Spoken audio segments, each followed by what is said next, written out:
Hi everyone, Sean Healy, personal development educator and NLP trainer here, and you're watching another episode of the Sean Healy Relationship Resourcing Series. So, welcome to this episode. This episode is entitled, I did write it down and now I've completely forgotten. What are we talking about here? Yes, getting strokes of recognition and love. That's our episode today. Again, I wanted to do an episode looking at some of the elements of a dynamic emotional exchange between ourselves and others and what we get out of that. And this episode, as I say, is entitled, is looking at kind of these aspects of what we call strokes. Strokes are an exchange of mutual recognition between ourselves and another. Very simply, perhaps if you're walking down the street, you notice that someone's looking at you, you're looking at them, and so you simply go, hi, and they return the acknowledgement. Hi. There's a simple exchange, and we've received and given a small stroke of recognition and validation there. And obviously, this translates to we can have verbal and non-verbal, physical and non-physical styles of strokes. And a stroke, in essence, is what food and water do in terms of nourishing and sustaining our body. You might think about the idea of strokes as having equal importance to our psychological, spiritual, mental, and self-well-being. They're kind of that vital.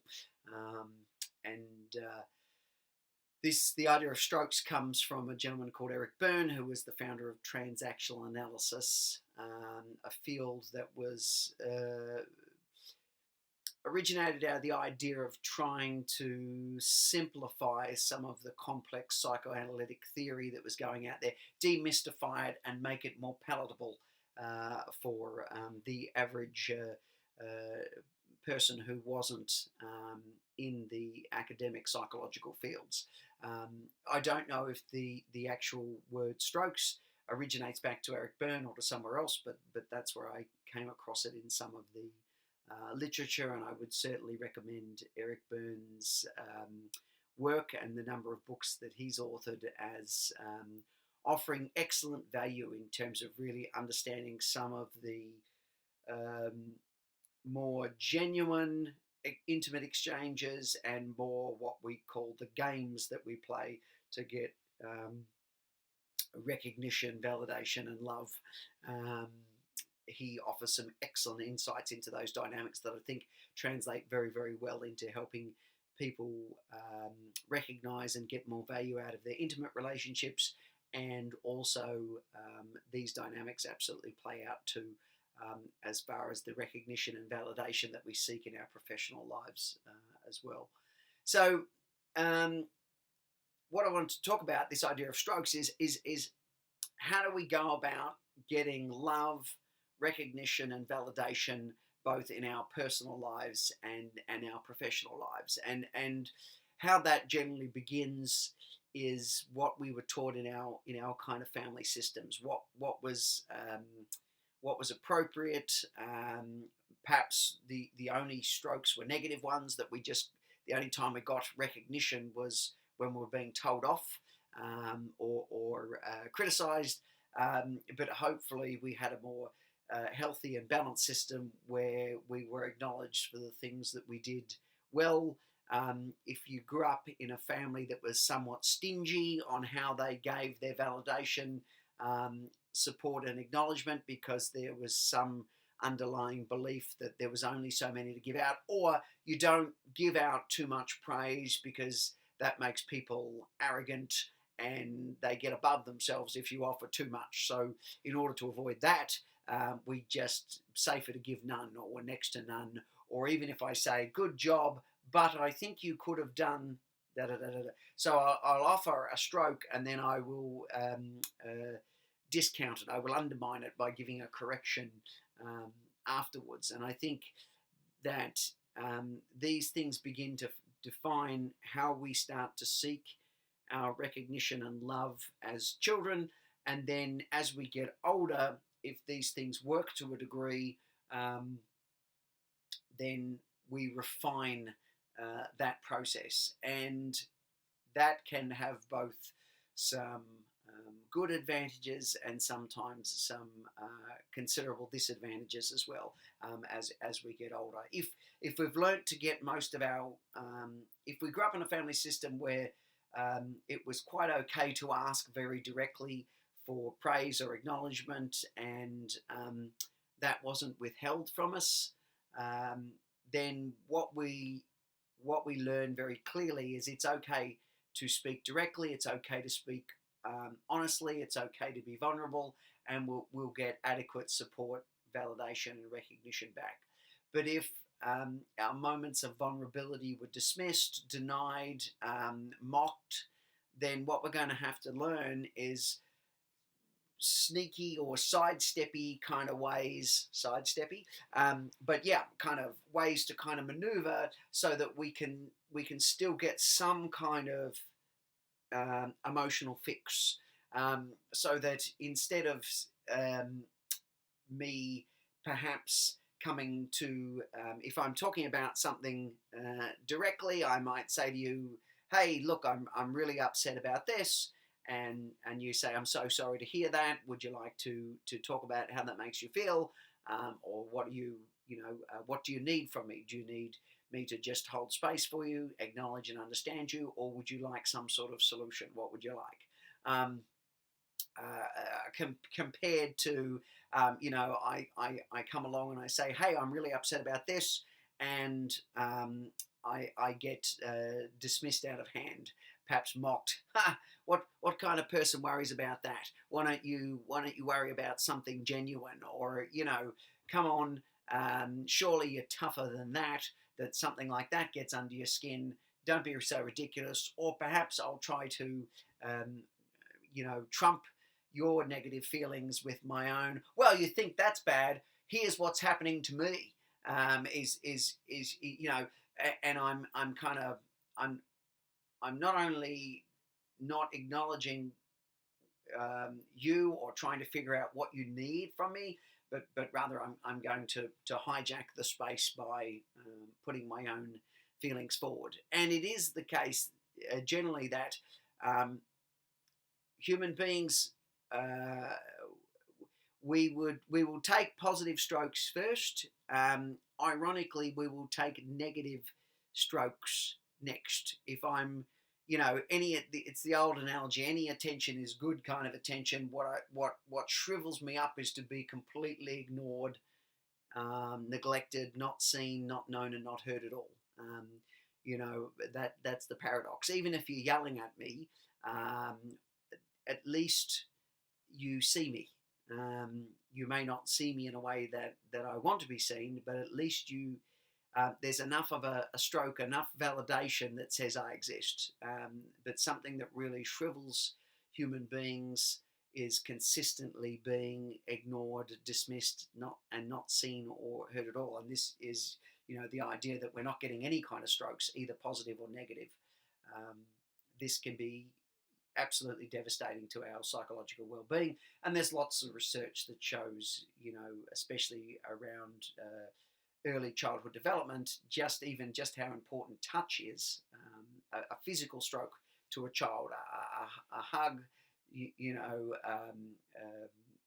the mirroring of appropriate recognition and value, smiling, doing the little waves, all those kinds of things are vitally important. And children who don't get those types of physical and non-physical strokes and validation and recognition of some sort end up suffering very, very severely.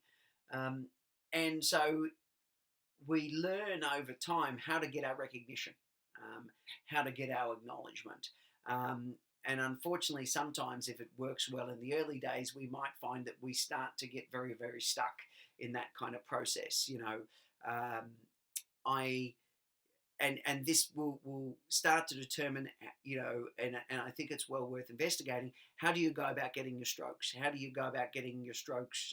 What's your general approaches? And then also, what's the kinds of approaches that you take?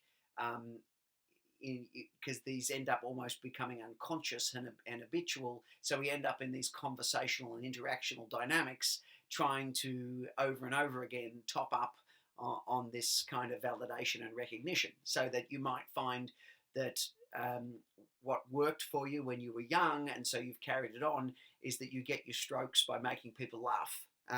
I'm the funny one.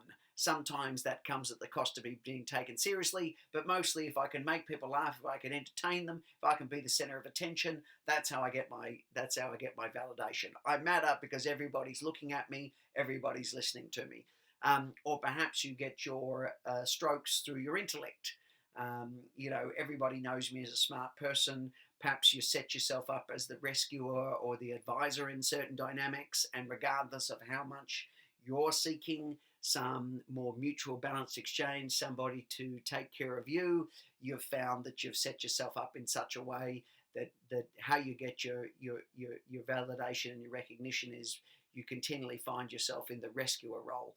And that can come at a heavy price to get all of our strokes that way, because we can end up becoming absolutely exhausted and drained.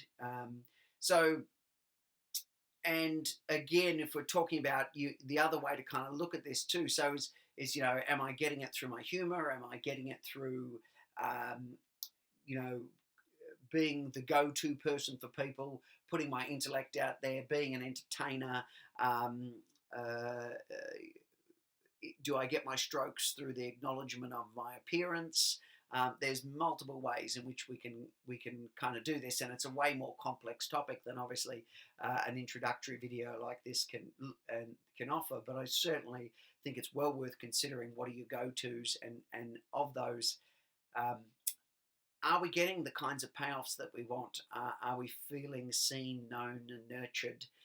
Or are we feeling frustrated and resentful because we're either not getting enough validation and recognition, or we're not getting the kind that we need, or we're feeling desperate that we because we're devoid of giving ourselves our own love, validation, and recognition. We're highly externally focused, and that can be tricky, turning yourself inside out to try to interpret what's going to get you that crumb of positivity back. And if I can't get that, at least see me in some way. Even if you attack me or laugh at me, or at least it's something. At least, oh, okay, somebody's paying attention. So we can really get on a very unhealthy treadmill here. But when we're looking at genuine, intimate exchange and very, very healthy forms of strokes, this can really top us up, really be a powerful affirmer to self, and really add to our innate sense of worth. So that the other element here is that we all, whilst we can end up, if we've come from dysfunctional families, learning very twisted ways to get acknowledgement rather than kind of genuine, straight up ways to do it. But also the other element here is that validation and recognition from other human beings is stunningly powerful. And if you're someone that's got some strategies that work, and you consistently get those moments of recognition and mutual exchange, then that's wonderful. But for some of us, especially depending on how we grew up in an environment where we had very poor models about how to have healthy, intimate relationships and exchange. And we didn't get the validation, support, and healthy mirroring back that we really craved and needed as a child. So what we found was we had to find substitutes. And so for some people, what this means is that their safest form of strokes is things like, or other examples of healthy strokes, if you can't get it necessarily from people in the way that you want, is to get it from animals, to get it from pets, to get it from nature, to get it from certain activities. So, exercise, for example, can really kind of is an example of something that gives to us positively, as long as we don't get too obsessive with it. Animals and pets are a wonderful source of unconditional love and validation, so that if we're struggling to have enough healthy, worthwhile exchanges with other people, whilst we're working or seeking help in terms of building that up and addressing what's going on for us in our interactional dynamics, then and learning to do more of the things that work in interactions, that we're able to get solace from our pets, or from spending time in nature, um, certain self-care activities. Self-care again becomes very important depending on what it is, whether we're spending some time with some meditative resetting process or yoga, or anything that tends to kind of top us up emotionally, psychologically, and helps us kind of settle in and bring our best thinking to the world is going to be very, very helpful. Um, and then, unfortunately, sometimes what we have to be aware of is when um, we settle for getting our strokes from places, or substitutes for exchange through unhealthy places. I can't seem to get the love that I want from another human being, so I will switch to food. And food will be my source of nourishment. Food will be my opportunity to numb out. Alcohol will be my substitute. Drugs will be my substitute. Um, when we get into these kinds of very chronic low grade substitutes, that we can become highly dependent on, and as time goes, they start to diminish our opportunities. They diminish our sense of choice. They diminish our sense of health. They diminish our sense of well-being, and we can get very, very stuck in this narrowing tunnel of choice, and making being able to kind of recognize that we're using these crutches and substitutes, perhaps because we've become way too fearful of exchange with other human beings. We're starting to hide away and withdraw from the world, and find other unhealthy methods for filling up our time. And so being able to um, recognize that these things are not going to help our well-being in the long term, and what specifically are we going to do to address those sort of elements. Whether that's, you've done something in the past where, if you found you got too involved with food or illicit substances, and you were able to correct and balance up where you were getting your strokes and recognition and emotional and spiritual validation from, and start to top that back up.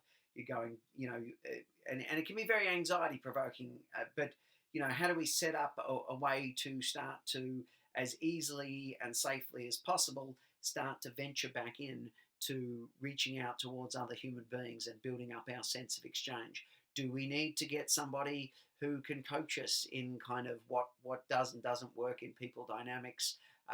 Do we, go join a group that has a common interest to us? What kind of processes are we going to? And even things like spiritual practices, watching inspiring YouTube clips, podcasts. There are a number of avenues out there, or perhaps if we've got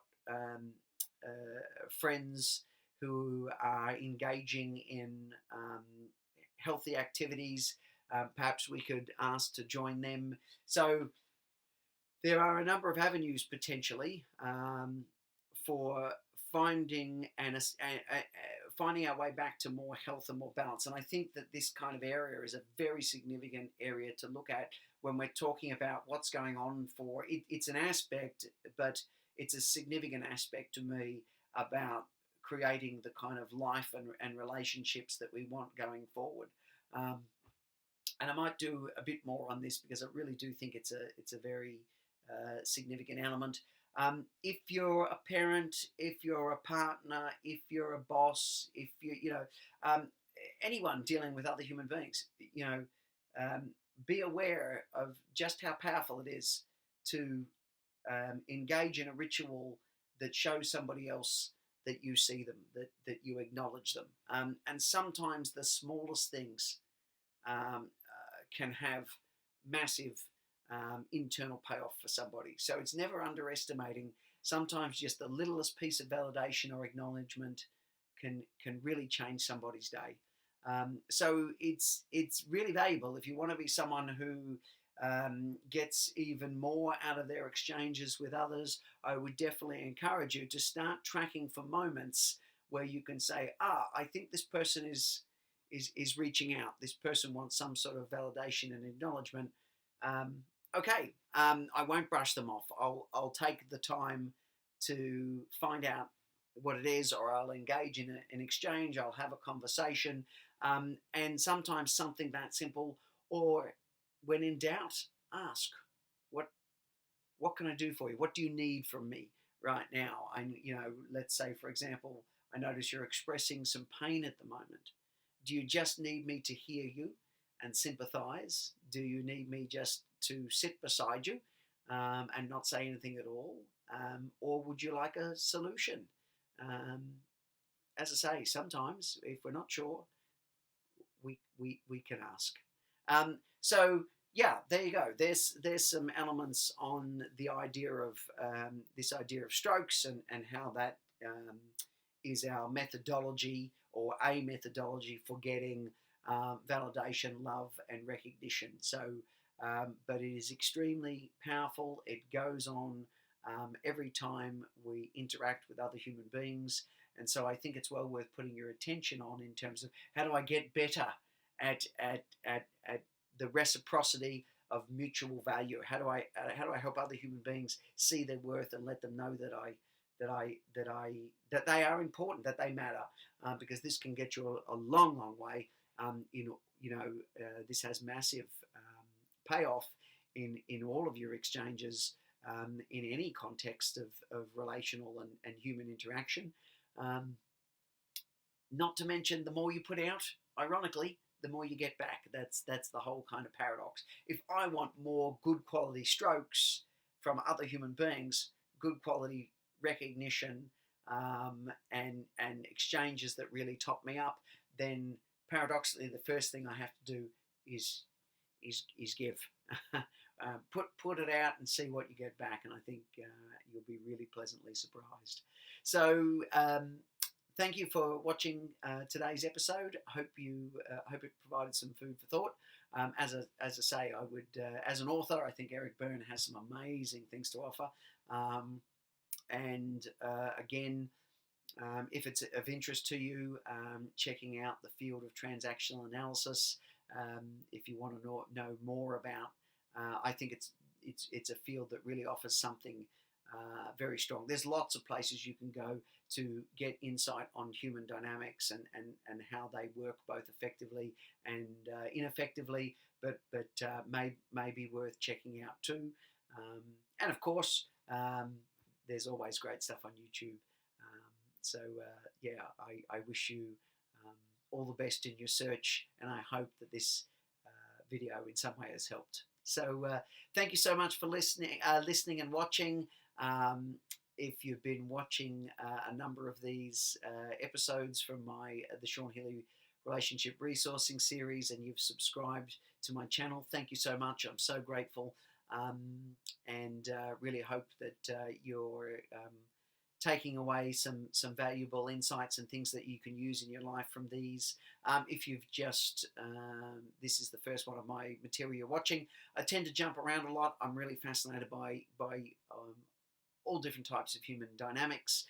But yeah, certainly encourage you to check out my channel and subscribe, and see if there's some other things on here that are interest. And of course, my podcast series, Sean Healy Tools, on iTunes, Stitcher, and Podbean, and other podcast mediums. And also, you can find these videos and podcasts at the website, emergencetraining.com.au. Drop in, check us out there, and if there's any ideas for episodes that you want me to do, let me know. As always, thank you to those that have had requested some of these videos in the past. Very grateful. And yeah, if you send through something you might want me to do, if I feel I can put something out that may be of some help, then I'll definitely have a go at it. Thank you for spending your time with me on this episode. Really grateful. Until next time, bye for now.